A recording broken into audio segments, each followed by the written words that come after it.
So Adrian, I think one of the real sources of leads for any business is referrals. Yes. And I think it's a perennial issue. How do we get more customer referrals? How do we get referred? How do we get people talking about us more? Do you have some insights around that? Yes. I mean, one of my favourite kind of things comes from my mother. And I think it's something that my mum said to me when I was a kid, and I'm pretty sure pretty much every mother says to every kind of child, which says, if you don't ask, you don't get.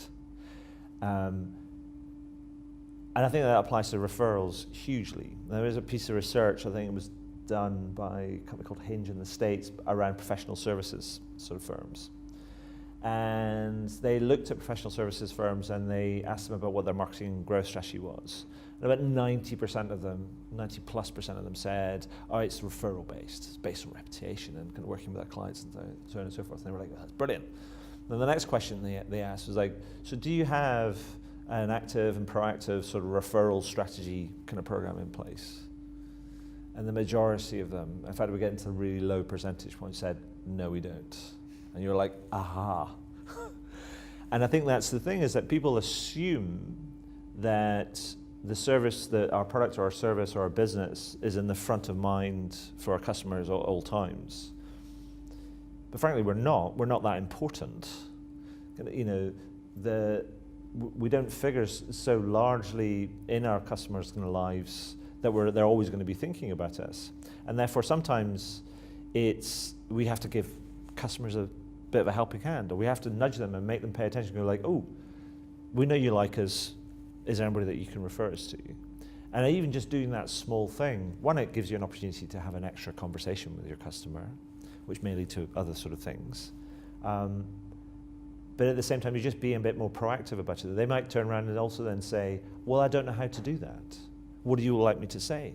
Ah, there you go. That tells you even more about what your customers need, because sometimes we also make an assumption that people know what to say when they're introducing us, and actually we're not necessarily all that skilled or equipped to do that. So it's dangerous to make assumptions, but it's also dangerous not to ask. So let's assume for a second that we've got an enlightened company that is going to ask. Yep.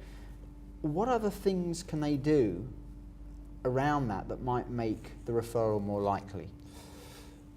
So if you're building the habit, or you're getting into the habit that you're asking your customers for referrals. Now, a lot of the times that a lot of the mistakes that companies can make is that they focus on their customers, but not also on their employees. They focus on enabling their customers about how do we refer them, but they also don't enable their employees to actually ask for those referrals, or to chase up those kind of referrals. Because actually there's a thing there around, well, again, we go back to that previous point around we're not that important. So sometimes we have to, if people make a promise to us, one, we have to help them keep the promise, help them kind of make that referral, but also encourage them to do it and potentially reward them in doing it. So a way of saying thank you, or giving them additional kind of help, or so on and so forth.